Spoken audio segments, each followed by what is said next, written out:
Welcome to the Gospel Music Seminars and the Let's Make Music piano course. My name is Betty Hughes, and I'm happy to meet you and share with you some of the tricks of the trade that God's allowed me to learn. I trust this will be an enjoyable time for you. Now, it will be more beneficial to you if you'll find a quiet place that's uninterrupted, and because this course does require intense concentration. Many times when you lose your concentration, it's hard to get back to the point where you were. So I need intense concentration, and so do you. So find a quiet place where you can be uninterrupted to watch this video. Also, it will be helpful if you will have a keyboard of some kind in front of you, piano, organ, a small keyboard, just anything so that you can put your hands on it and learn as you go. Now, this piano course has been tried for over 25 years with hundreds of students, both in private lessons and in seminar classroom situations. And it's been enjoyed both by beginners and by very advanced students. So there's something here for everyone. We can all find something more that we can learn. And this material in this course is actually not new. The facts have always been, but it's never, as far as we know, been put together quite like this. So we're excited, and we know that you're going to enjoy this as we go. If your desire is to be a concert pianist, then you need to find a traditional teacher and spend week after week, year after year in training and learning to do that. But if you desire just to play good gospel music, evangelistic style music for your church, then this course is for you. And it's very, very easy to learn. It's very, very simple. We tell people if you can count to 8 and you know your ABCs, A through G, then you can learn this method. Now, I'll admit, probably by the first lesson, you may find out that you have forgotten your ABCs, because I'm good at making you forget your ABCs. Now, a little bit of the history of how this course came about. As a child, my home was filled with music. Mother and Daddy played, brothers and sister all played, and I was the youngest, so they all taught me. People say, have you had lessons? No, but I was taught at home. We learned to sing and we learned to play the same way people learn to talk, just by example. So it was a rich heritage, and now when we all get together, we have this common bond of music, and it's just a big homecoming. We just sing, and everybody plays and everybody sings, and you really can't be a part of this family if you don't. So everybody does. So that's how the course came about. When I was about 4 years old, I started picking out melodies on the piano. And by the time I was 7, I was playing regularly for church in my father's church. So over the years, people would ask me to teach them to play the way I play. And I would have to say, I can't teach you because I don't know what I'm doing. But the Lord allowed me to attend Baptist Bible College in Springfield, Missouri, and graduated in 1971. And I learned that music has a language all its own, and all the things that I'd been doing all my life could now be communicated because I now knew how to communicate what I had always done. So most people have never heard of a method like this. My teachers in college did not teach it from this angle, but this is the way God gave it to me. So for some reason, He's allowing me to share this with you, and I'm thrilled about that. Now, it's my belief that God-honoring music is an essential part of the local church. When you walk in the building, you need to be hearing something that's going to touch your heart when you walk through the door. You need to be feeling something that's going to touch your heart when you walk in the door of your church. And many churches do not have anyone to play Many churches have mediocre pianists, but it's my feeling that when people walk in the church where I play, I should have some music going on. They're coming in from the stench of the world, out there, the work world, and all the cares of the world on their shoulders when they walk through the door. And if you have started playing 10 minutes or 15 minutes before they ever walk through that door, you've chased away a lot of things out of the building already. And you've got your heart prepared.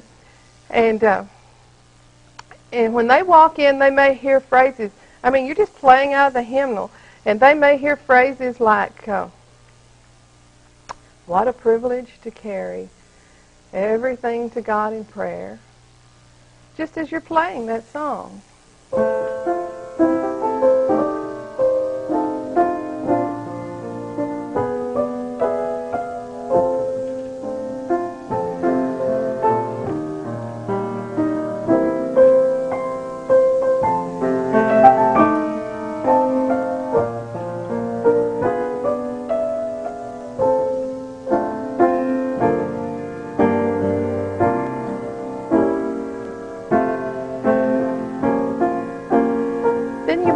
When we walk with the Lord in the light of His Word, can you imagine coming in with a burden on your heart?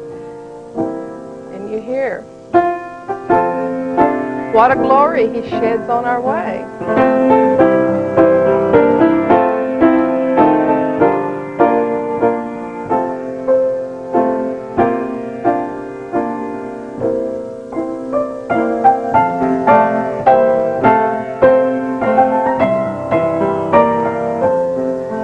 Or how about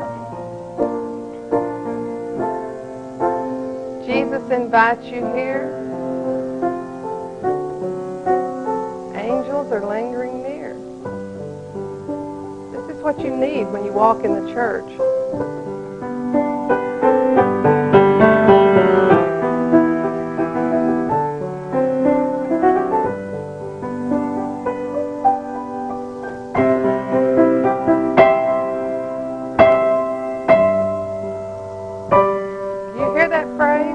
Invite you here. Angels are lingering near. Does that chase away anything out of your heart? It does mine. Music is so important to the service of the Lord.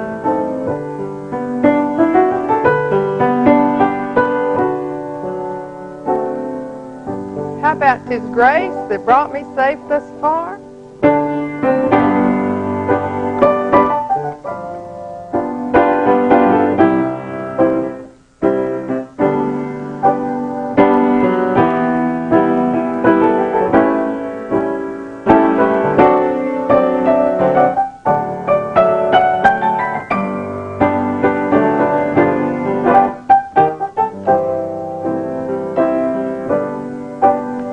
Grace will lead me home.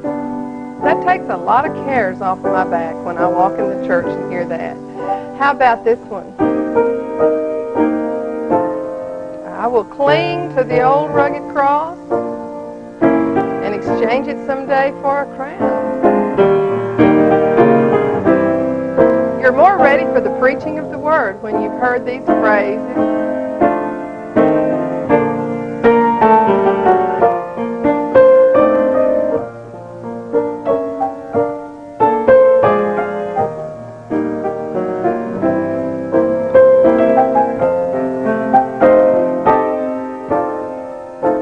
What if you've been overwhelmed that week with something? You're coming in on Wednesday night. Something happened at home that was not too pleasant.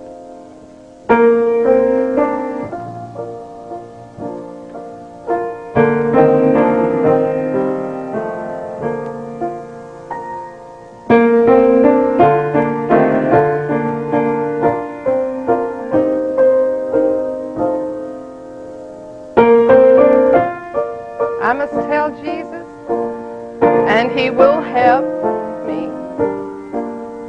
Over the world, the victory to win. that encourages my heart. I'm ready to worship God when I've gone through a few songs like that, 10 or 15 minutes before church, before anyone comes in the building. And as they're coming in, you're not playing loud. You're playing background music. They can visit. They can do all kinds of things. So while this is going on, they will catch small phrases out of those songs that will warm their hearts and prepare them for the preaching of the Word. So then the song service is ready to start, and you need to really give it a round, a rounding sound.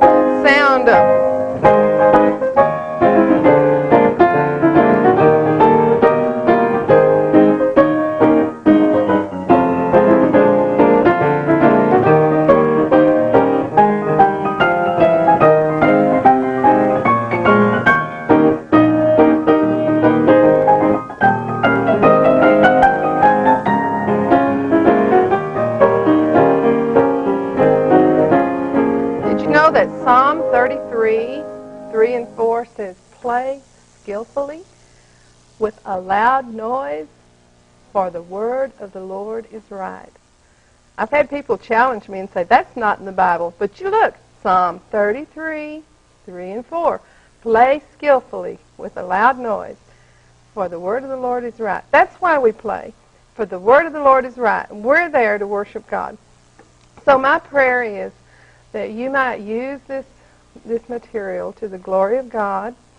And my burden is that no gospel preaching station, either on the mission field or here at home, will have to be deficient of good music, not to satisfy the flesh, but to glorify God. Now this method is so easy. We've had 6-year-olds learn it and learn it well. And we've had in seminar situations and classroom situations, and we've had 86-year-olds fulfill a lifelong desire to play with this easy make your own music method. So we're going to learn to count 1 to 8. We're going to learn our ABCs, A through G, and it's going to be so simple. If at first it seems hard to you, hang in there, because when you learn it, anything you already know is simple to you. And sometimes things that you don't know seem hard. And this seems hard to some people, and others catch it really easy. But if you're one of those who it seems hard to, just review it over and over, and about the 4th or 5th time you hear it, you'll catch it. Because it is simple. And it's so simple that anyone can learn it. I don't think it takes special talent to play by this method. It's like a computer program that you would put in your, like the software you would put in your computer. This is a system, an easy system. If you put this program into your head and you practice, it's going to come out through your hands, and it's going to work for you, just like putting a program into a computer, because this is a little different from anything you've ever heard before, and it is so simple. I know you can learn it too. Now let's go over and look at the objectives that we are going to have for this course.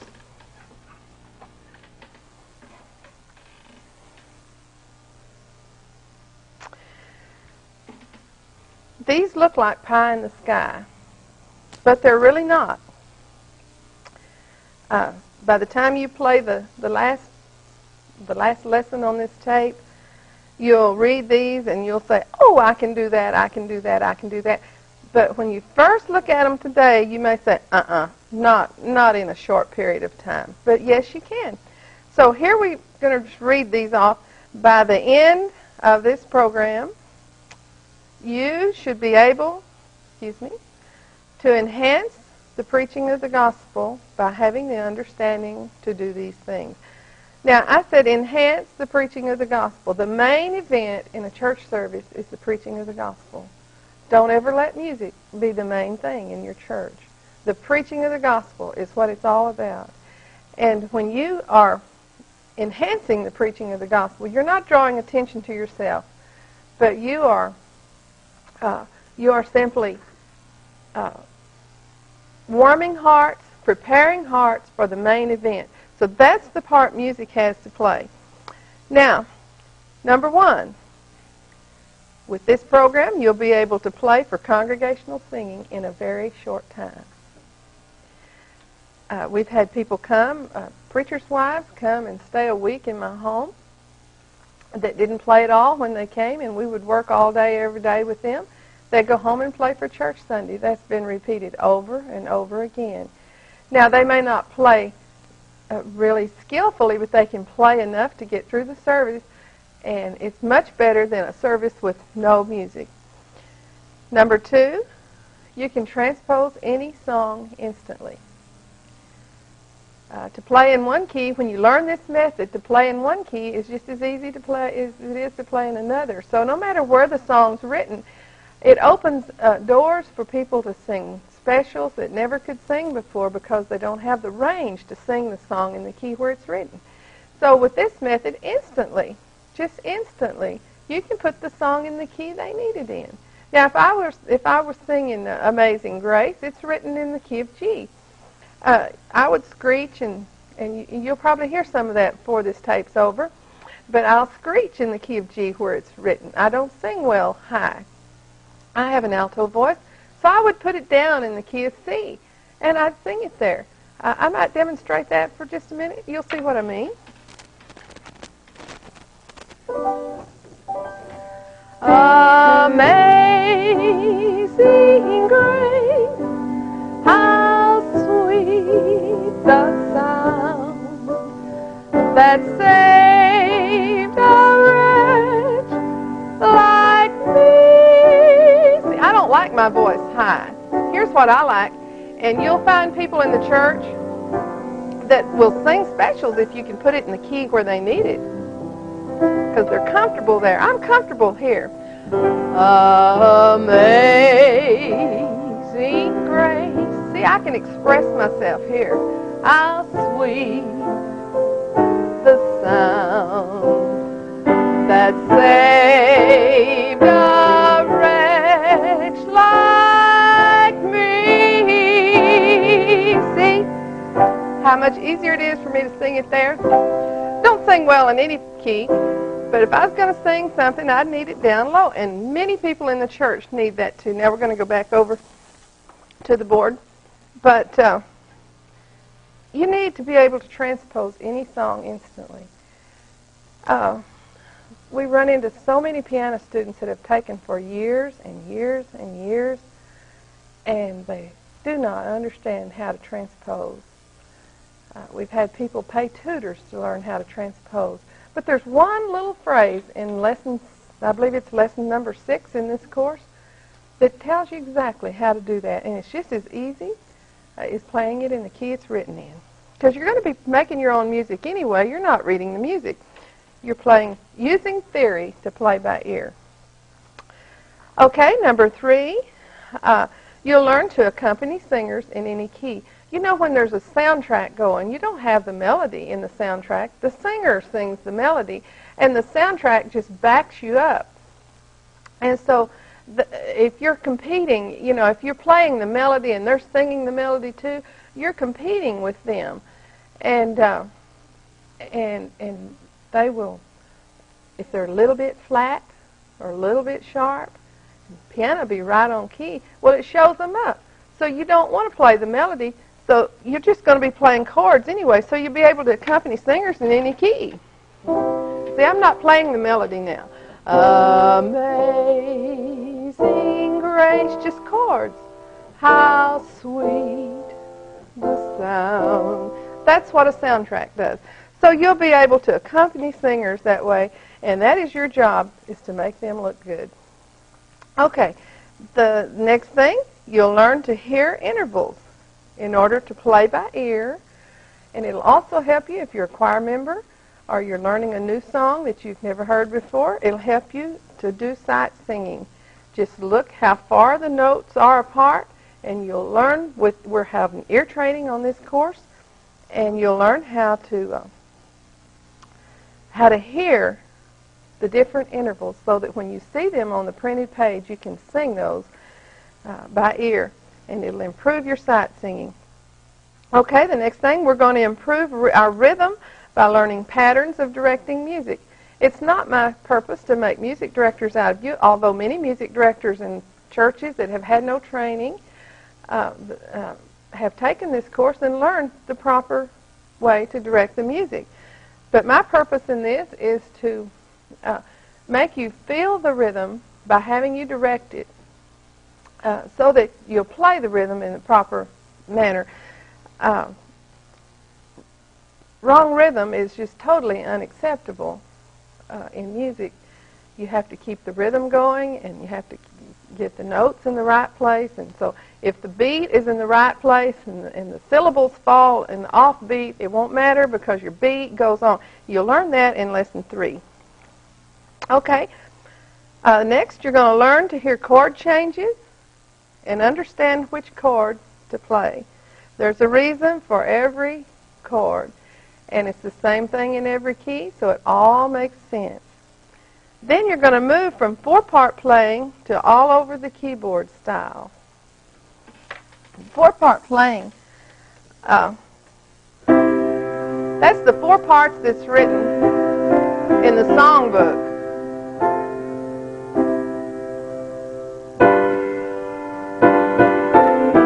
That's for the singers. That's not for the piano player. Now, I'm not making fun of you if this is the way you play, because that's pretty good if you can't do better. But that's something like that would be written in the songbook. But if you're going to do it all over the keyboard style, why not just learn? It's the same thing. You're just thinking 3 notes at a time, 3 chords per song, basically. And here's the way it sounds when you go all over the keyboard. Because, see, here's C, and here's another C. And that same thing's just repeated up here and down here. So it just starts over. So if you're thinking 3 notes, then you can play those 3 all over the piano. See, like that.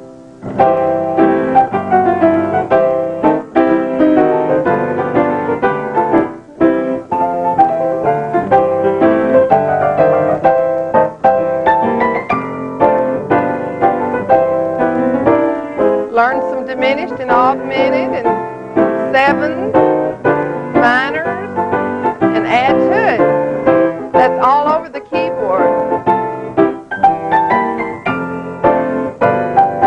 And that sounds better, and that's more thrilling to the listener than this.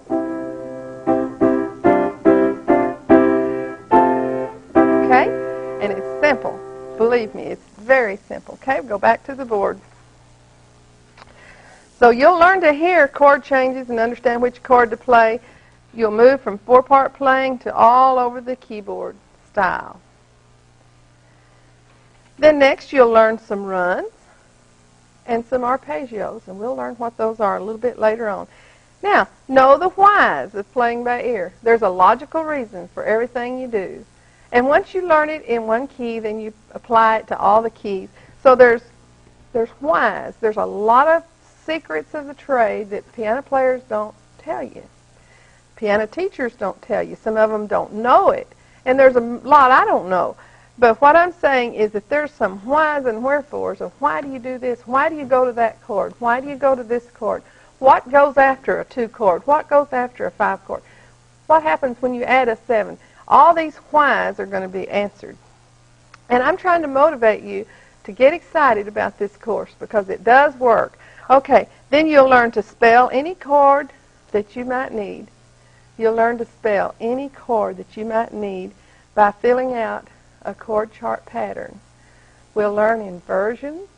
We'll learn root positions.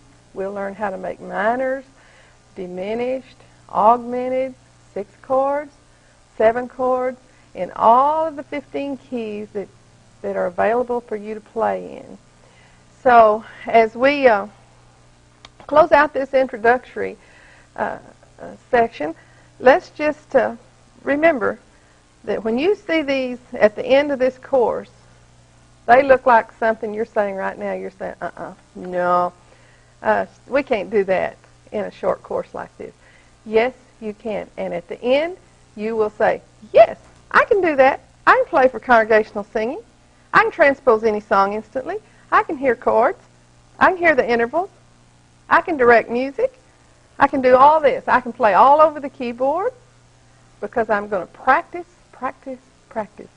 Now, you have to want to do this. It doesn't require special talent, but it does require motivation. So, do you want to do it? Do you want to do it starting today? Well, let's do it. Let's get into lesson number 1. Okay, we're going to leave this session with a song. Let's do a little bit of...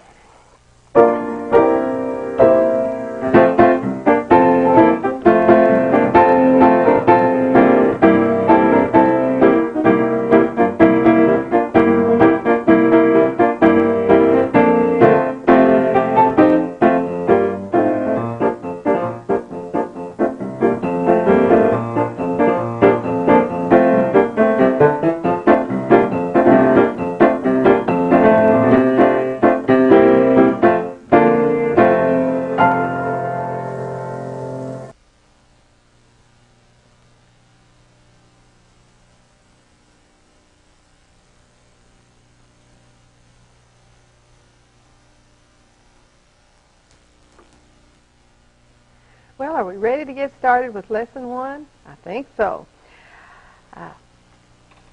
Let's go to the board for a minute. I want to show you the name of the course.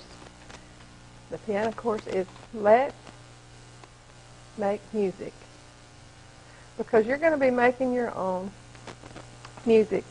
I want you to be able to read other people's music, but I also want you to be a true musician where you do it like the pros do it. And when you hear something, you can go to the piano and play it. So that's what the title of this course is, Let's Make Music. Notice that we put it in a toolbox here. Now, a toolbox is to hold tools, and you don't need very many tools to play by this simple method. But you do need 3 tools. Let's look at it here on the board. In the toolbox, we have 3 components: intervals, chords, and rhythm. In the toolbox, we have intervals. You see my pencil? Intervals, chords, and rhythm. That's the 3 things that you need to learn to play by this method. So we're going to get right into first thing on the list is intervals. We said we need intervals, chords, and rhythm. The first thing we're going to study is intervals. All right, we'll change this out. Okay. You'll excuse me while I rattle the paper a while. Now, you need to know a little bit about how music works. Notice on the keyboard that the black notes, there's black notes and white notes. The black notes have, they're in groups of 3s and 2s and 3s and 2s all the way up and down the keyboard. And that's the way the black notes look. And then you have white notes. Some of them have a black note between them and some do not. Like from A to B has a black note between it. From B to C does not. So there's white notes and black notes, and they're arranged in this order the same way all the way up and down the piano. Now the musical alphabet goes from A through G. There's no H, I, J, K, L, M, N, O, P. So you just say A, B, C, D, E, F, G, and then you start again with A. So that's the musical alphabet, 7 little letters. That's why I said if you can count to 8, you can play by this method. And if you know your ABCs, A through G, you can play by this method. So there's only 7 keys, and then the 8th one is the same one again. Now, every one of these keys on the keyboard correspond to these lines and spaces down here. We'll go to the top of the page and look at the lines and spaces. This is a treble clef. That's where the female voices are usually written in a hymnal or in music. And this is the bass clef where the male voices are usually written. Each one has 5 lines, and anytime you have 5 lines, you have 4 spaces between them. So each one of those lines have a name, and each one of those spaces has a name. Now, then there's 5 lines in the bass clef. 1, 2, 3, 4, 5. And Again, there's 4 spaces. And each one of those have name, and these names are different from these names. Now, I used to think that that was just there to confuse me, so I'd have to split my mind half in two when I read music, and I would have to think of these as one thing and these as another. But there's a real good reason why those names are different. We'll go down to the grand staff. This is called a grand staff, by the way.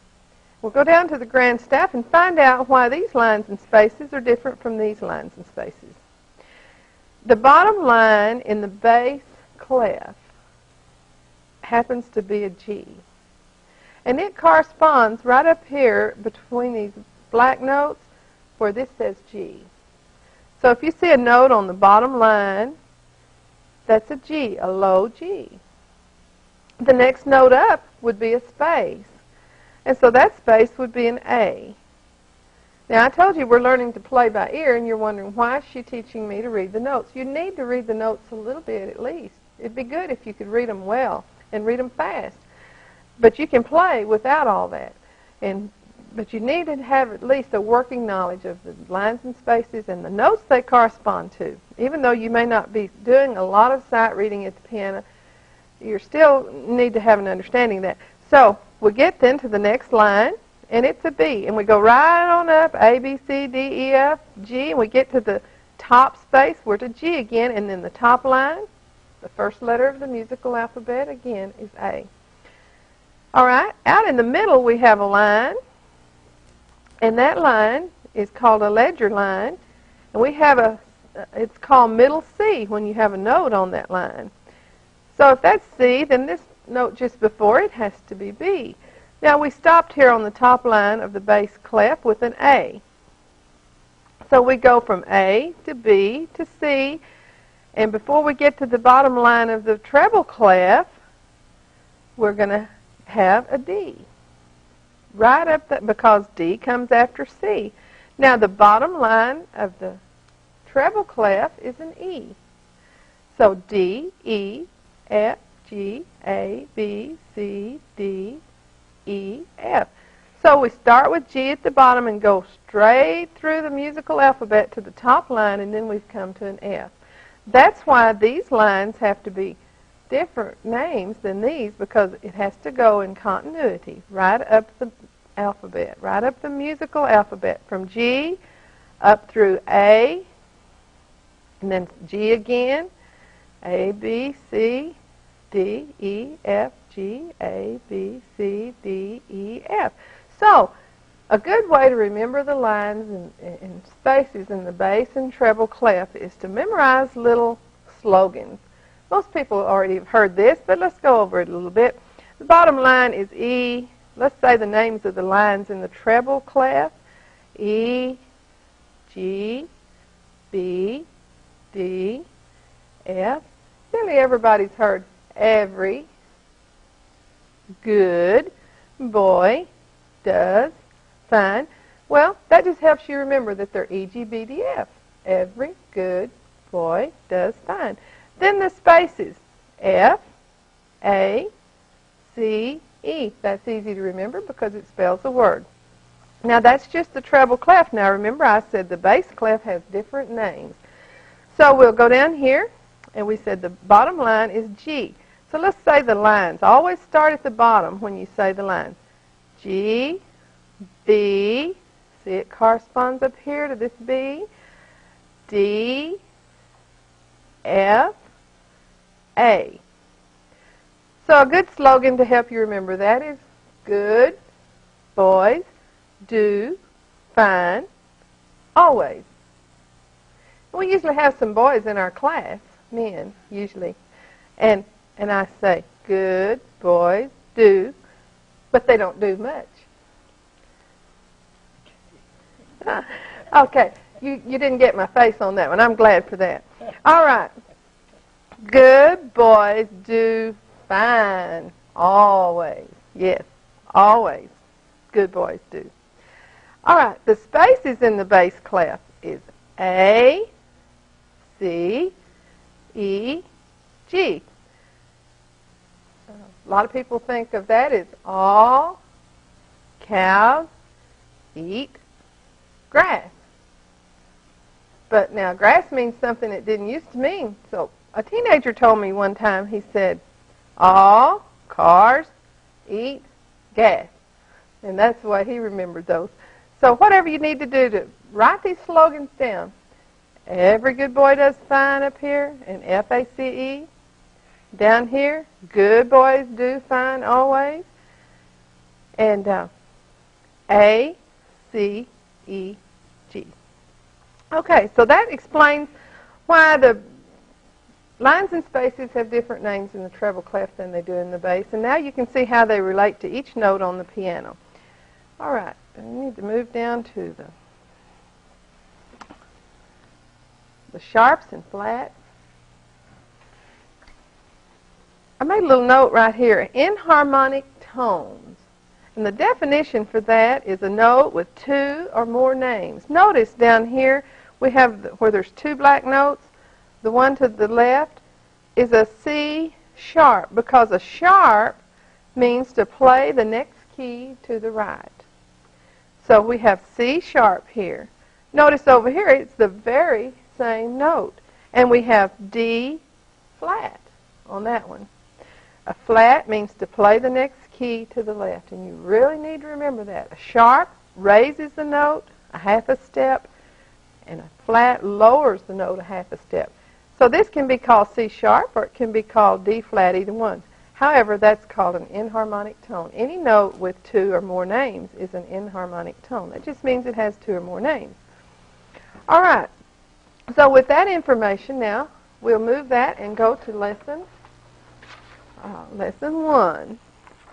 Notes. If you have your little book, you'll see. I said we were going to talk about 3 things: intervals, chords, and rhythm. So this is the first thing we're going to talk about, intervals. Those were intervals that we were showing you on the grand staff a minute ago.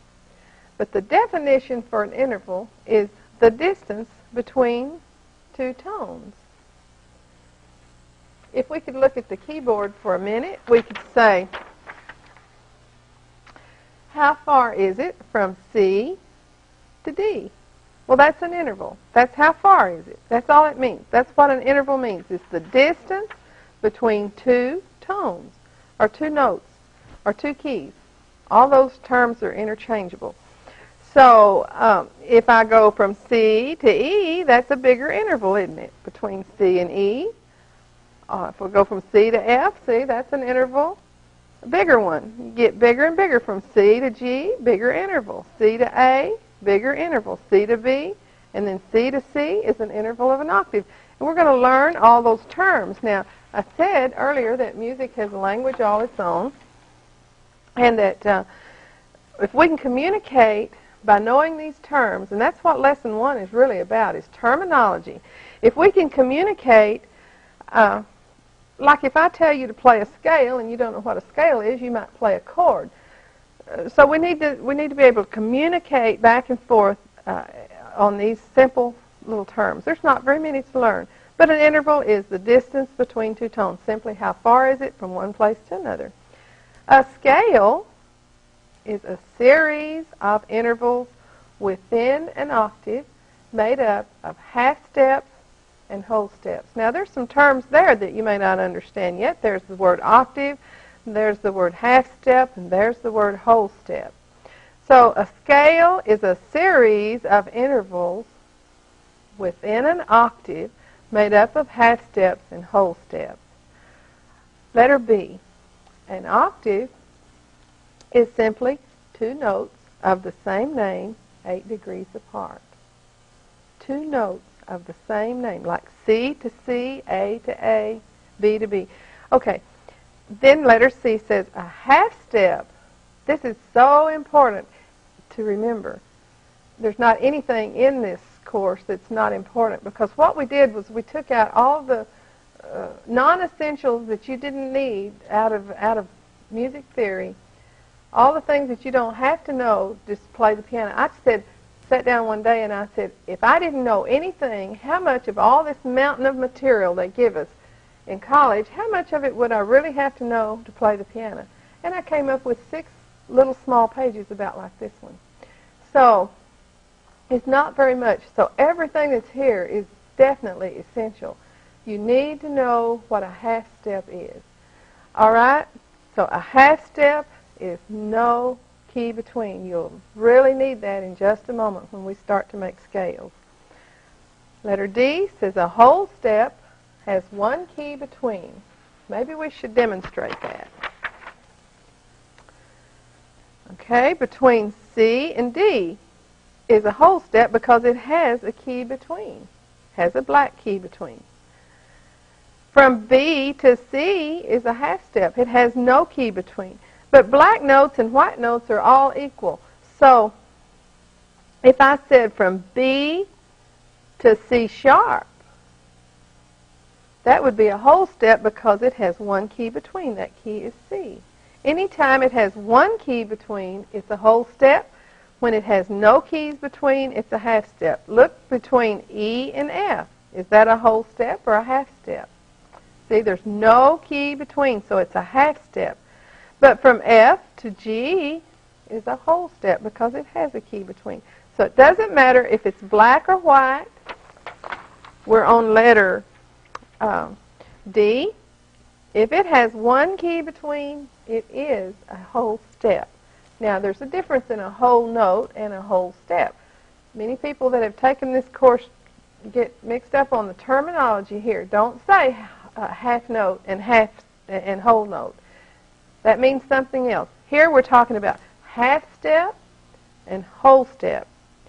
Half step, no key between. Whole step, 1 key between. Always and forever. Just remember that. Now, letter E. There are 8 degrees of the scale. Now, each of these 8 degrees have technical names like tonic, and the second would be supertonic. You don't have to know all that. All you need to know is that the first note of any scale is called the tonic. It's like your home key, home base. First note of any scale is the tonic. The next note of that scale would be, we're going to call that a second. That's an interval of a second. For instance, from C to D, if you're going to play a C scale, C's number 1 and D's number 2. So it's an interval of a second from C to D. Understand that? Okay. There's 8 degrees of the scale. Tonic is first, then there's seconds, thirds, fourths, fifths, sixths, sevenths, and octaves. In the key of C, your tonic is C. What do you think the second would be? Second degree would be. Okay, it's going to, of course, be D. From C to E is a third. From C to F is a fourth. From C to G is a fifth. From C to A is a sixth. And from C to B is a seventh. And from C to C is an octave. Let's look at that on the keyboard. The C scale has no sharps or flats, so it's all white notes. So this makes a pattern for us that we can use in any key we want to play in. From C to D is a second. From C to E is a third because, look, there's 3 notes involved, C, D, and E. So we call that a third. There's 4 notes involved from C to F. 1, 2, 3, 4. Just count up 4 degrees of the scale, and there's your fourth. See how simple that is? From C to G is a fifth. From C to A is a sixth. From C to B is a seventh. And C to C, octave. Now, remember, an octave is 2 notes of the same name, 8 degrees apart. So C to C is an octave. A half step, no key between. Whole step, 1 key between. The 8 degrees of the scale are tonic, seconds, thirds, fourths, fifths, sixths, sevenths, and octaves. Now, we said all that to say this. Any scale this is the good part. This is so exciting. Any scale, it doesn't matter if you know how to play that scale or not. Any scale may be played by starting on the tonic. Any key you choose. Call that your tonic. And any scale can be played in that key by starting on the tonic if you know where your half steps and whole steps are located in the scale. Now you may want to review what a half step, a whole step is, but that means any scale you want to play. Now, why do you need to play scales? They're not pretty. They sound there.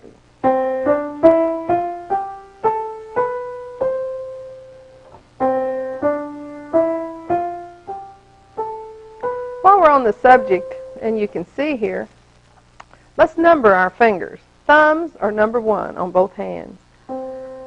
And to play a scale, you go finger number 1, number 2, number 3, and then put your thumb under on number 4. Move the whole hand up then, and you have just enough fingers to finish the scale. Okay. So if I start on C, I can play a C scale because it has no sharps or flats. So I just play every white note all the way up the scale, and I've got a C scale. Now there's a pattern there in C that we need to look at, and I said you could play any scale if you know where your half steps and whole steps are located in the scale. All right, here they are. Half steps are located between 3 and 4 and 7 and 8. Let's go to the piano and look at that.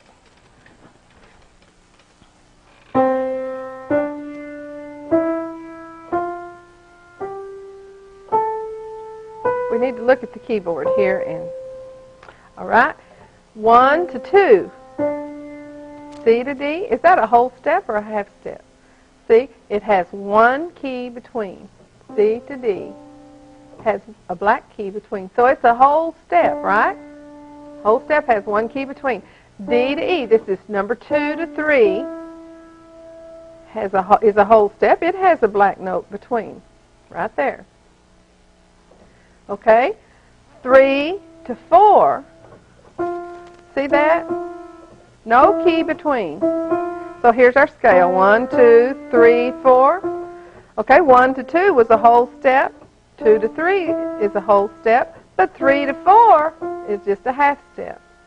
Okay, 4 to 5 is a whole step, has one key between. 5 to 6 is a whole step, it has one key between. 6 to 7 is a whole step, it has one key between. And 7 to 8 is a half step. Now, where were those half steps located? Let's go slowly through the scale again and see. 1, 2, 3, look at there, 4. Between 3 and 4 is 1, isn't it? Okay, 5, 6, 7, and 8. Look, between 7 and 8, no key between. So that's our pattern. No matter what key we play in, that's the pattern we use. We'll have whole step, half step, whole step, whole step, whole step, half step. So it's whole, whole, half, whole, whole, whole, half. Can you remember that formula? Whole, whole, half, whole, whole, whole, half. So it makes sense that if you do that in C, you would do it anywhere. Let's do a hard one just to prove our point that it is right. Let's do an F sharp. I bet you don't know how to play an F sharp scale unless you've been taking lessons a while. Here's F sharp. Here's C, D, E, F. So the next note to the right has to be a sharp. So there's F sharp. I don't like the key of F sharp, so I'll be challenged here with you. 1 to 2 is a whole. Remember, whole, whole, half. Here we go. 1 to 2. Skip this white note and play this one. Okay, so that's number 2. 2 to 3, whole or half? It's a whole step. So 2 to 3, we skip this white note and play this one. So here's our scale so far. Now we're at 3. What's between 3 and 4? Remember, there's only 2 places where a half step occurs, and that's between 3 and 4 and 7 and 8. So here we go with this hard scale. half step now. Next note. See, no key between. There's our first 4 notes. 1, 2, 3, 4. Wrong fingers, but right notes. Okay. Now, between 4 and 5 is a whole step. So here's, skip this note, play that one. Between 5 and 6 is a whole step. Skip this note, play that one. Between 6 and 7 is a whole step. Skip this white note, play the next white note. Now, what do we have between 7 and 8? Half step, of course. So, there it is. The next note is a half step. So here's our scale.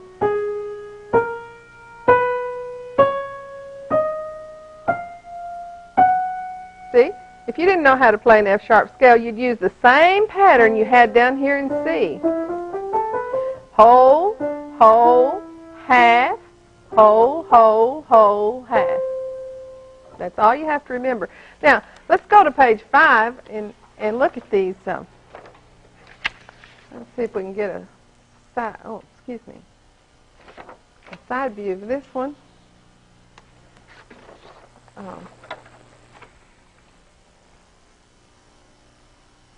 In the top left corner, it says C scale, and we just played that one, so it's easy. What I want you to do is take yours and use a pencil because you may need to erase.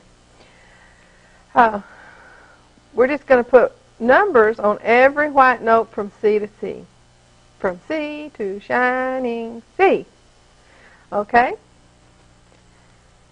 And you see your pattern. Here's whole, 1 to 2 whole, 2 to 3 whole, 3 to 4. There's your half step. Okay, 4 to 5 whole, 5 to 6 whole, 6 to 7 whole, 7 to 8 half. So there's your 2 places where you have half step. Where are they? Where do they occur? Between 3 and 4 and 7 and 8. Always and forever remember that, and I scream if you forget it. Because this works everywhere you go. All right, we're going to look at the F scale now. Maybe you have never played an F scale. What we need to do first is put a 1 on F. Notice the 3 black notes? Well, the one just to the left of that is F. All right, we put a 1 on F because 1 is our tonic. What's the first note of the scale? It's always called the tonic. That's our home base key. Tonic's where we start. Okay, tonic's where we end up. So we can put an 8 on that next F, can't we? We always know that 1 and 8 is going to be the same note because that's an octave, 8 degrees apart. See how simple this is? Just 1, 2, 3, 4, 5, 6, 7, 8 is all you have to do. Now, we're going to go a little chart. Ooh, let's see. Can we see that chart? Little chart at the bottom down here says 1 to 2 is a whole step. All right, 1 to 2 is a whole step. Now, we have 1 on F. Okay, we need to see the keyboard again. All right, and now 1 to 2 is a whole step, so we're going to put a black note between and put number 2 right there. Now, down here it says 2 to 3 is a whole step. All right, 2 to 3. There's a note, so we're going to have 3 right there on that black note. Now we've got a problem. 3 to 4 is a half step. So, if we go to the next white note, what are we going to have? No, we'll have a whole step. So we need to play a black note here. And so number 4 is right there on that black note. Now 4 to 5 is a whole step. So we'll skip this white note. See, it doesn't matter what kind of note, whether it's black or white, which one you skip. Just so you skip one if it requires a whole step. So we skip a note and we put number 5 right there on C.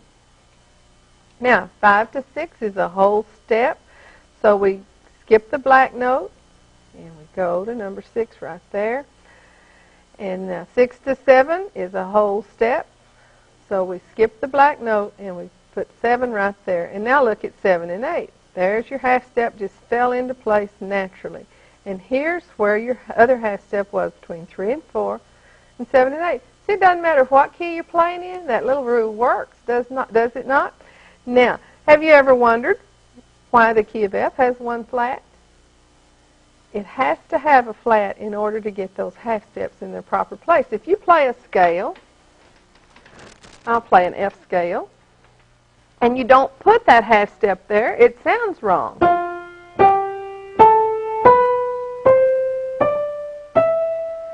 Can you hear which one was wrong? 1, 2, 3, 4. No, that doesn't sound like a scale. Let's go to C and play the scale and see how it's supposed to sound. 1, 2, 3, 4. See, that's the way it sounds. But when you go to F and you play all white notes, you've got the wrong sound. So in order to have it correct, you always have half steps between 3 and 4 and 7 and 8. Here we go with the correct way to do it. 1 to 2 is a whole step.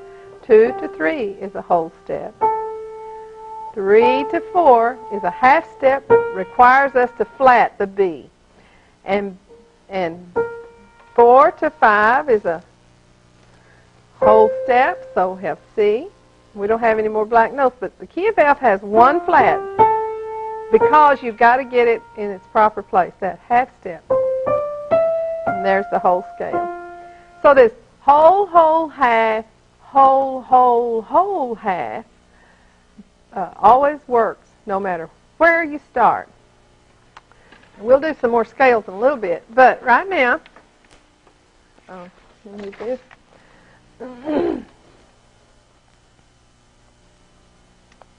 Okay, we can get back to the board a minute. All right. We stopped down here on letter G. Let's read that again. Half steps are located between 3 and 4 and 7 and 8 in a major scale. Does that compute in your mind now?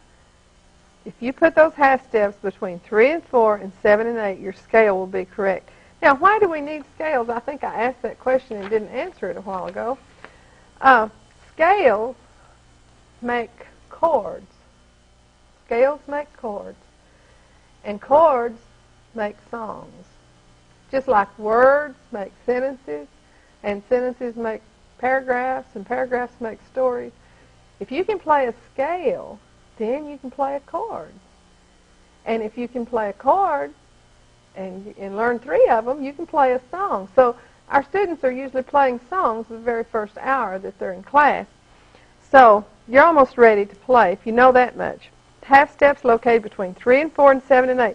In other words, letter H says, let's go to the board. Letter H says a C scale would be C, D, E, F, G, A, B, C. Now, we demonstrated that. Here's the clincher. Any other scale besides C, any other scale has to be altered or changed by using sharps or flats. Why? To get the half steps in their proper place. If you've got the half steps in their proper place, you've got a proper scale, and it'll sound correct. So, to build a major chord, now I said we need intervals, chords, and rhythm to play by ear. We're almost through learning about intervals.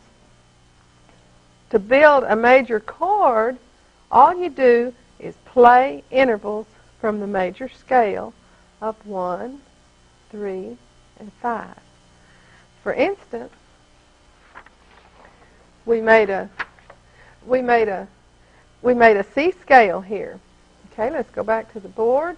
We made a C scale. If we play the C, take the 1, 3, and 5, the E, and the G, right there, we've got a C chord.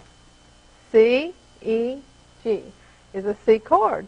So you just take the 1, 3, and 5 out of the major scale, and you play all 3 together, or you can play a broken chord, and it's a chord. And it's music, and it makes sense, and it sounds good. Now we would go to F, and we would do 1, 3, and 5, which is F, A, C.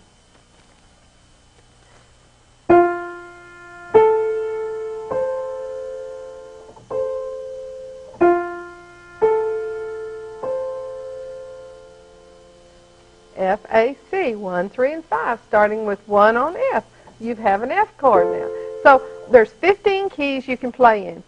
When you've made all these scales using this formula, then you can make a chord in any key. When we come back, we'll talk about chords and learn how to put that together to make songs.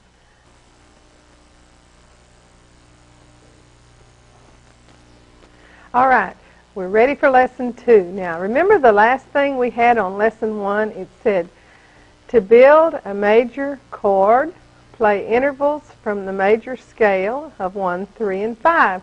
So, Lesson 2 is about chords. If we can go to the board now, and we'll see in our toolbox, we had intervals, chords, and rhythm. Lesson 1 was intervals. Lesson 2 is going to be about chords. All right, so if you'll turn to the page in your little book that says Lesson 2, we'll get started with Lesson 2.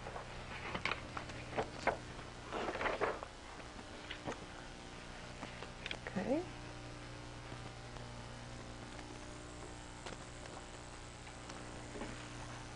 Roman numeral 2, chords. A chord is simply intervals of 1, 3, and 5 from the major scale. Remember, the scale has 8 degrees, and the 1, 3, and 5, like in C, is C, E, and G. So it's the intervals of 1, 3, and 5 from the major scale. Now, when you talk about intervals, you use these kind of numbers. I believe they're called Aramaic numbers, and I call them little numbers and these big ones. But when we talk about chords, we're going to go to Roman numerals, and that's going to distinguish what we're talking about, whether we're talking about a scale with intervals or whether we're talking about a chord. Now, letter A, there are 3 main chords in any song. There's more than 3 chords in any song, but there's only 3 main chords in any song. And here's what they are. The 1 chord, also known as the tonic, it's built on the 1st degree of the scale. That's why it's called a 1 chord. But notice we're using Roman numeral 1. And that denotes that we're talking about chords. Then the 4 chord is another main chord in any song. The 4 chord, also called the subdominant, but it's built on the 4th degree of the major scale. So it's called the Roman numeral 4. Not 4th chord, but 4 chord. All right, then the next main chord in any song is the 5 chord, also known as the dominant. And we'll learn later that it does dominate you, especially when you add a dominant 7 to it, and we'll talk about that later. But a 5 chord is the dominant chord, and it's called a 5 chord because it's built on the 5th degree of the scale. Now, there's other chords you use in songs, but these are not main chords. Now, we've titled these off chords for want of a better title. All right, and we said the 1 was major, a main chord. So the 2 is not a main chord. The 3 is not a main chord, but the 4 is. Now, the 5 is, but the 6 is not, and the 7 is not. So the 2, 3, 6, and 7 are called off chords. Why do you think the 2 chord would be called, what do you think would be a 2 chord? Like if C is 1, what would 2 be? Well, it would be a D, just the next letter of the alphabet. So if C is 1, then D is 2, and E is 3, and F is 4, and G is 5, and A is 6, and B is 7. So there's 7 chords you can use, but there's only 3 main chords that you're going to be using in a song. So most songs, when you're playing, you're thinking 3 chords to a song, and you're thinking 3 notes to each chord. And that's basically all that goes through my mind when I'm playing anything that I play. I'm thinking 3 notes at the time, and 3 chords per song, and outside of that, my head's pretty empty. That's all you have to know. That's all you have to know to play a hymn. That's right. Now, they're laughing at me, but that's right. Just 3 notes at the time, 3 chords to a song, and you're done. It's so easy. If you could just believe me, it really is easy. You must understand Lesson 1, where you know the intervals, the half steps are between 3 and 4 and 7 and 8, know how to build a scale in any key, then come to the chords and with a 1, 3, 5, build a chord on any scale you want to build it on. And so there's 7 chords you could use in a song, but most songs just have 3 main, well, they have 3 main chords. All the other ones are off chords. So, letter B. Putting the cameraman to work here. By building chords, in the 1, 3, 5 method, the 3 main chords in the key of C are spelled like this. The 1 chord is C, E, G. The 4 chord is F, A, C. And the 5 chord is G, B, D. Now, there are other chord spellings, and I don't ask you to memorize. I only ask you to memorize 2 things in this whole course. All of the songs I play are not from memory. They're by ear. I never play a song twice the same way because it's not something I've memorized. It's just something that's in my heart and in my soul. This little method, this little program that you've put into your brain, in your computer, works. You're thinking 3 notes, 3 chords to a song. So you must memorize the chord spellings. There are only 7. A, B, C, D, E, F, and G. And when I say one of those letters, you should be able to just instantly pop that out. If I say E, you say E, G, B. If I say A, you should be able to say A, C, E instantly without thinking. If you'll spend 30 minutes memorizing those, you'll get them. And when you see a C written in the music somewhere, you'll instantly say, that's C. I know C, E, G. I don't have to stop and say C, D, E, F, G. Let me see. C, E, G. No. You memorize it and then C, E, G. Instant. Okay, so memorize those. Now, I think it's all on the same page for you, but I need to change pages here. Letter D. We're almost ready to play our first song. You can see down there in the middle of the page, that's what we're ready to do. Chord spellings must be memorized. That's what we just told you. Letter E. A major chord has 4 half steps on the bottom and 3 on top. Let me go through these next 3 things and then we'll go to the keyboard. A major chord has 4 half steps on the bottom. You know what a half step is? No key between. And has 3 half steps on top. And I'll show you what I mean by that in a minute. And then letter F, a minor chord has 3 half steps on the bottom and 4 on top, just opposite to the major chord. Then a diminished chord has 3 half steps on the bottom and 3 on top. So let's go to the keyboard and I'll show you what I mean by that.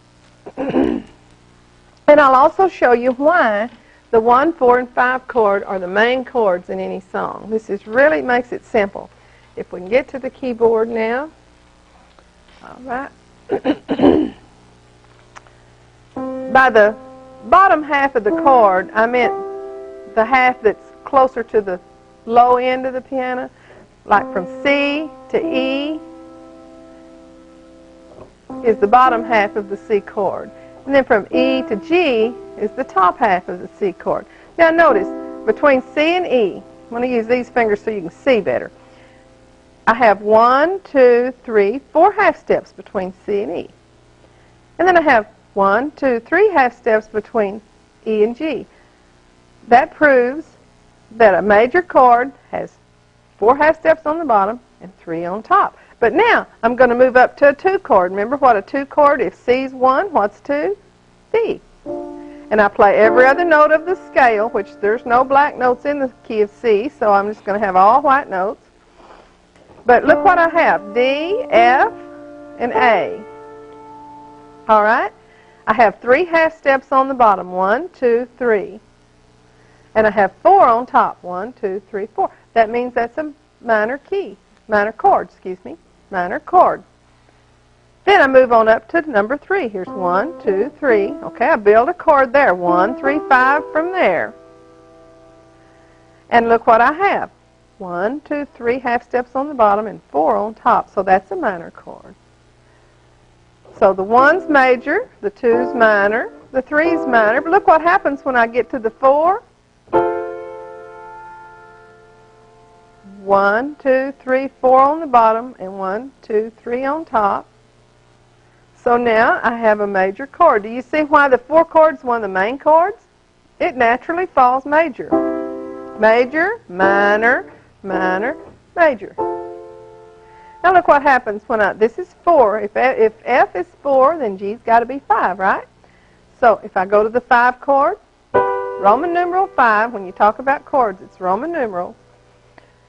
When I go to the 5 chord, I've got 1, 2, 3, 4 half steps on the bottom and 3 on top. So see, it's a major chord. So the 1, 4, and 5 are my main chords because they naturally fall major. All the others are minors, except for the 7. We'll get there in a minute. Here's 5, so the next one's 6, which is going to be A.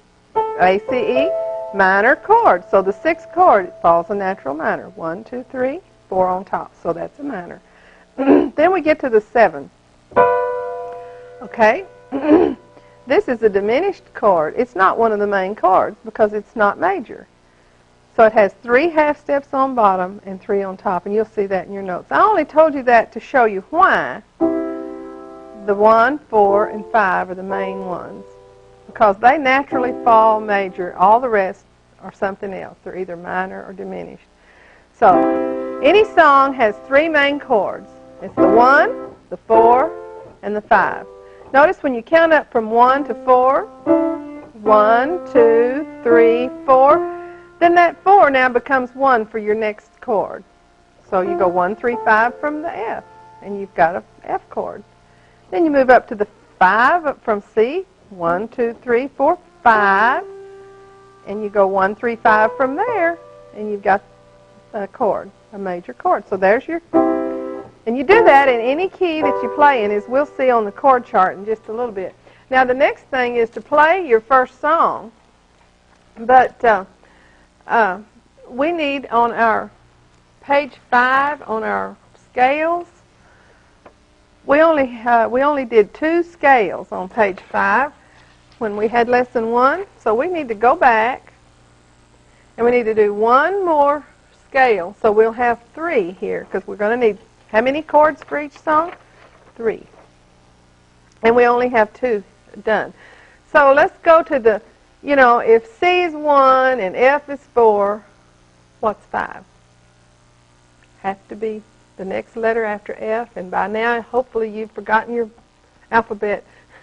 So if F is 4, what's 5? It's got to be G. So we're going to go down here to the 3rd line of keyboards here, and we're going to do the scale G. Remember how we did the scales? We put a 1 on G, and we put an 8 on the next G. Now, we have to know where half steps and whole steps are before we can do a scale, don't we? And I won't scream if you remember. They're between 3 and 4 and 7 and 8. Okay, so it's whole, whole, half, whole, whole, whole, half. And there's a little chart down at the right that shows you that. All right, so 1 to 2 is whole. So the next, we skip a note for a whole step, don't we? So A is number 2, B is number 3. You should turn this off and do this without me showing you and see if you can. I think you can. Okay, we need what between 3 and 4? That's right, half steps. So C is number 4. Number between 4 and 5, we need a whole step, so number 5 is right there. Number 6 is a whole step between 5 and 6. Now, we need a whole step between 6 and 7. So we've got to skip a white note this time and go to a black note for number 7, and that puts us a half step between 7 and 8 again. See, it had to fall that way, between 3 and 4 and 7 and 8 to be correct. G scale sounds like this. I'll wait till we get the keyboard up. G scale sounds just like this. G being number 1, A's 2, B's 3, C's 4, D's 5, E is 6, F sharp is 7, and G's 8. So why does the key of G have 1 sharp? because you have to get your half steps between 7 and 8, so you have to sharp the F. Now, we talked about inharmonic tones on first lesson, but this black note here could be G flat, couldn't it? But why don't we call it G flat when we're doing a G scale? Let me explain that while we're here. We use each letter of the alphabet only once, and we don't skip any letters of the alphabet. So G's one, the next one has to be some kind of A, and so it's a whole step, so it's not A flat, it's not A sharp, it's just A. And between 2 and 3 has to be a whole step, and so it's got to be some kind of B. It's not B flat, because that would be a half step, but it's just B. That's a whole step. Now between 3 and 4 is a half step, and so this was a B. We've got to have some kind of C next, and it's not C sharp, it's just C, because it's half step to C. All right, then we need a whole step, and if this is C, we've got to have some kind of D. It's not D flat, it's not D sharp, it's just skip one note and you've got D. I hope you understand this. All right, between 5 and 6 is a whole step. We had D last, so we have to have some kind of E, and it's a whole step, so it's just plain E. Now, next, we have to have some kind of F. It's not this F, because that'd be a half step between 5 and 6. I mean, 6 and 7. 6 and 7. So, we know we're going to sharp this to make the whole step, and we're not going to call it G flat because we already had a G down here. And we haven't had an F, so this is some kind of F. You see, you just use each letter one time and you never skip a letter in a scale. So G scale is 3, 4, 5, 6, 7, 8, and you'll see that the key of G has one sharp, and that sharp is F sharp. So you're learning key signatures along with learning scales. All right, so now that we have, if we go back to the board, we have done 3 scales here, and these are the 3 chords we're going to use to play our first song. Okay, we have C, F, and G. Now what are we going to do? We're going to play 1, 3, 5, and C. That's C, E, G. And then we're going to play 1, 3, 5, and F. That's F, A, C. And then we're going to go down to G, and we're going to play 1, 3, 5, and G. So it's G, B, D. Those are the 3 chords we're going to use. And I want you to have this music up in front of you. This is going to tell you where to change chords.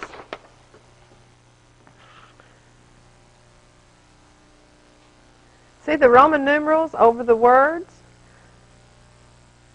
When we get to our 7 steps that you've probably seen in your book, 7 steps to accomplishment, we'll see that the first step says to just chord each syllable one hand at a time. I'll show you those a little later. Chord each syllable one hand at a time. A syllable like Christ, our Redeemer. There's 1, 2, 3, 4, 5 syllables. So you're going to hit 5 chords before you change to a 4 chord. All right, this says a Roman numeral 1. What is 1? We're in the key of C here. No sharps or flats. Right over here by the clef sign is where you see your key signature. So this is the key of C because it has no sharps or flats. Remember when we did a scale, we didn't find any sharps and we didn't find any flats. So key of C has no sharps or flats. So the 1 chord in the key of C is naturally C. The 4 chord is, count up 4, C, D, E, F. Okay? And then when we get over here, we go back to a 1 chord, right on the word cross. And then on the word died, we go to a 5 chord. See how this works? Now, if you didn't know what chords to play and you didn't have a book, now I have a hymnal with every page with the chords that I wrote the chords in. And a lot of people borrow that and put the chords in their book. But if you don't have that opportunity, what you need to do, I need to go back to the board a minute. What you need to do is analyze that chord. Here's second space bass clef, that's a C. There's another C. Bottom line on the treble clef is E, so that's an E, and the next line is a G. So here we have C, C, E, G. You know that's a C chord because it spells C. It spells C chord, C, E, G. We get over here to F. We have a F and a C and a F and an A. Okay, that's 3 notes. F, A, C. We know that's a 4 chord, don't we? So that's how you'd have to analyze the chord, but you can buy books that have the chords already written in where it would say C here, and it would say F here, and it would say C here, and in the 5 chords G, and the key is C. So here's how we're going to play this song. Just stay right there on the music for a minute where the students can see, because they may be playing along with me. We're just going to play a chord for each syllable, right hand only at first, just so you get used to it. Christ our Redeemer. Now go to F. Died on the cross. Back to the 1 chord. Died for the sinner. See, you stay right there in G till you go back to the 1 chord on the word do. All who receive him. Now go to F, 4 chord. Need never fear. Yes, he will. Back to a 1 chord. Pass. Will. Okay, a 5 chord is G. Pass over you. When I, and then the basses and the tenors say, when I see the blood, see the blood. When, go to G, the 5 chord. When I see the blood, see the blood. When, stay right there and see. See the, go to F. Is that what I have there? Yeah, it's a 4 chord. F. See the blood, I will, back to C. Pass, I will. G. Pass over, back to C. U, now F, over U, back to C. So if we could get all that on there at once, which I don't think we can, you could play along with me.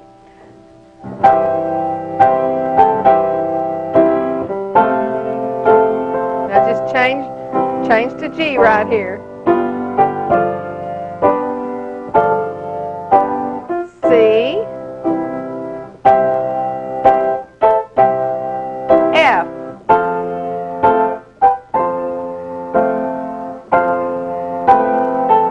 C, G. Now you're just playing chords while I play the melody.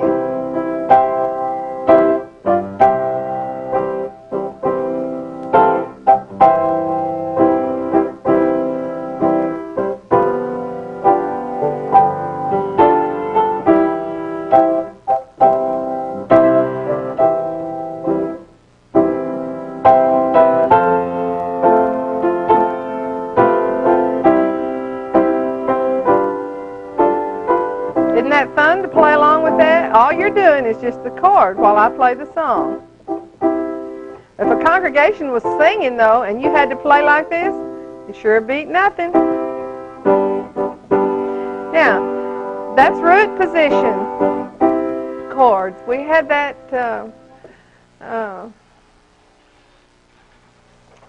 let's go back to the board a minute. To play your first song, which you already did, now we'll learn how. Okay, to play your first song, it says, play a scale in the key of C. 1, 2, you already know how to do this. Okay, then play a chord progression in that key of C using 1, 4, 1, 5, 1. Now, you know that means, Roman numerals, that means chords, doesn't it? 1 is what? C. 4 is F, back to C, and then to G, and then to 1. So you get used to changing your hands.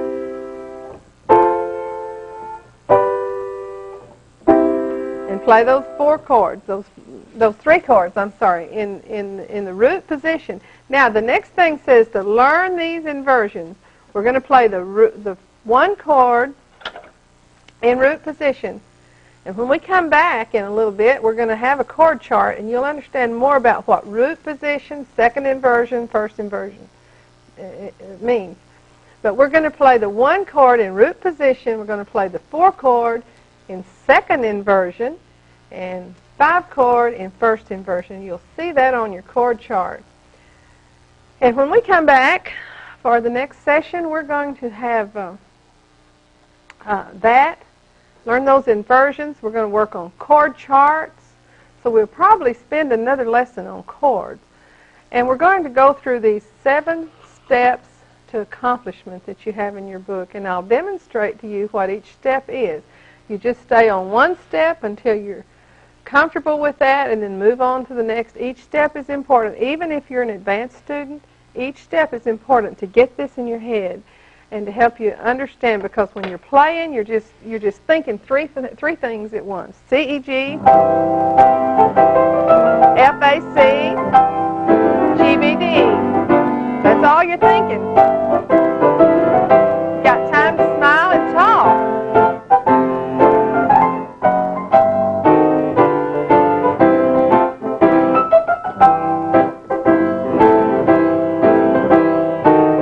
Play along with me if you can.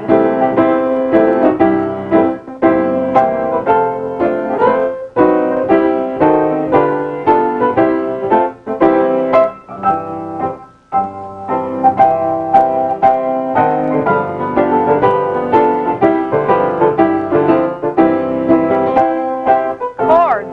Boy, aren't they fun? And you can play all over the place with them.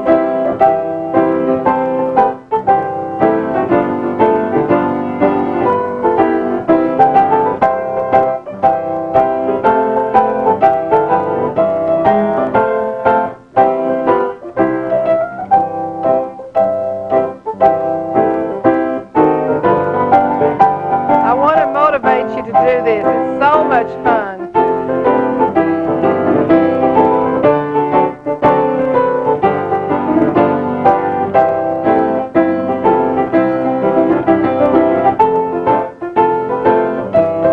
Come trust my might. That's what it says.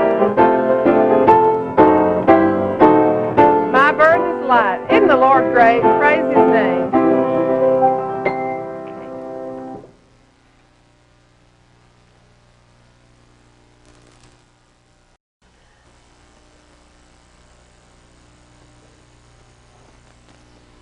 All right, we're ready for lesson 2. Now, remember the last thing we had on lesson 1? It said to build a major chord, play intervals from the major scale of 1, 3, and 5. So lesson 2 is about chords. If we can go to the board now, and we'll see in our toolbox, we had intervals, chords, and rhythm. Lesson 1 was intervals. Lesson 2 is going to be about chords. All right, so if you'll turn to the page in your little book that says Lesson 2, we'll get started with Lesson 2.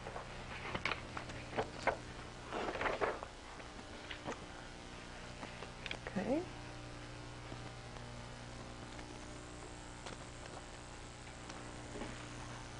Roman numeral 2, chords. A chord is simply intervals of 1, 3, and 5 from the major scale. Remember, the scale has 8 degrees, and the 1, 3, and 5, like in C, is C, E, and G. So it's the intervals of 1, 3, and 5 from the major scale. Now, when you talk about intervals, you use these kind of numbers. I believe they're called Aramaic numbers. And I call them little numbers and these big ones. But when we talk about chords, we're going to go to Roman numerals, and that's going to distinguish what we're talking about, whether we're talking about a scale with intervals or whether we're talking about a chord. Now, letter A, there are 3 main chords in any song. There's more than 3 chords in any song, but there's only 3 main chords in any song. And here's what they are.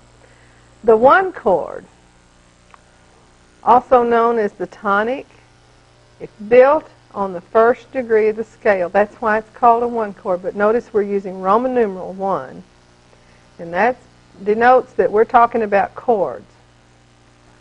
Then the 4 chord is another main chord in any song. The 4 chord, also called the subdominant, but it's built on the 4th degree of the major scale.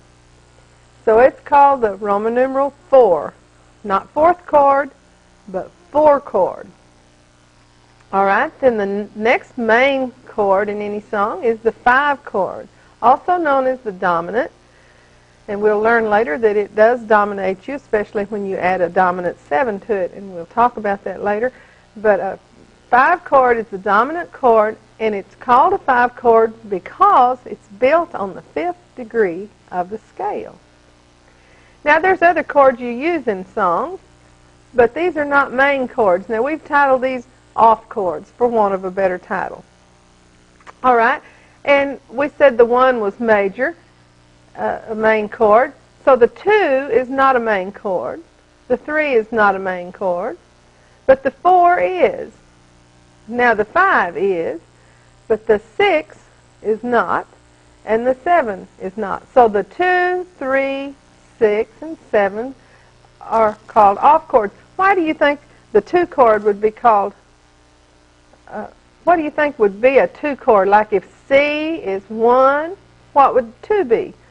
Well, it would be a D, just the next letter of the alphabet. So if C is 1, then D is 2, and E is 3, and F is 4, and G is 5, and A is 6, and B is 7.